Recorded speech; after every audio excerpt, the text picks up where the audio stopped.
Il est difficile d'imaginer que cette dame à l'apparence frêle avait l'habitude de chasser le sanglier et les cerfs pour vivre. Nassi est la dernière femme chasseresse de sa tribu. Ayant grandi dans les montagnes, elle ne connaissait pas d'autre mode de vie. Quand nous avions froid, nous avons coupé des arbres pour le bois de chauffage.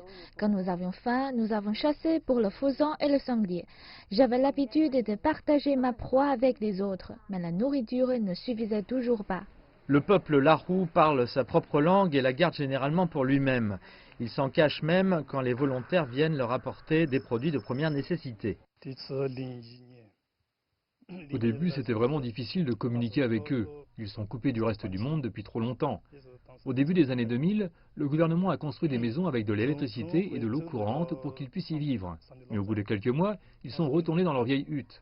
C'est jusqu'en 2009 qu'ils ont progressivement commencé à se relocaliser dans ce village. La première fois que nous avons déménagé, les nouvelles maisons ne nous étaient pas familières. Nous ne nous sentions pas chez nous, donc nous avons déménagé de nouveau.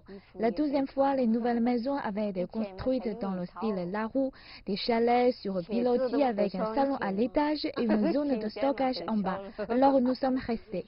Nassi n'a plus besoin de partir à la chasse, activité dangereuse. Elle et son mari ont leur propre parcelle de champs de thé, ce qui leur apporte un revenu régulier. Nassi s'adapte rapidement au nouveau mode de vie. Son passe-temps le plus récent est de faire des courses en ligne pour son fils.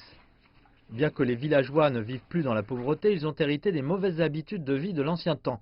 Par exemple, se promener pieds nus ou vivre avec de petites maladies au lieu d'aller chercher de l'aide. Le médecin du village dit que la prochaine étape est de les aider à accroître la sensibilisation à l'hygiène personnelle et la médecine de base. Certains villageois souffrent de maladies chroniques comme la tuberculose. Nous préparons une trousse médicale pour chacun des patients et nous leur rappelons de venir ici et de prendre les pilules. Nous fournissons également des examens physiques gratuits pour les personnes âgées et les enfants et gardons un dossier médical pour chaque villageois. Le peuple Larou est l'un des rares groupes minoritaires ethniques chinois à avoir été aidé dans sa transition vers la modernité. Bien qu'il s'habitue aux conditions matérielles du nouveau mode de vie, le changement d'état d'esprit pourrait encore prendre du temps.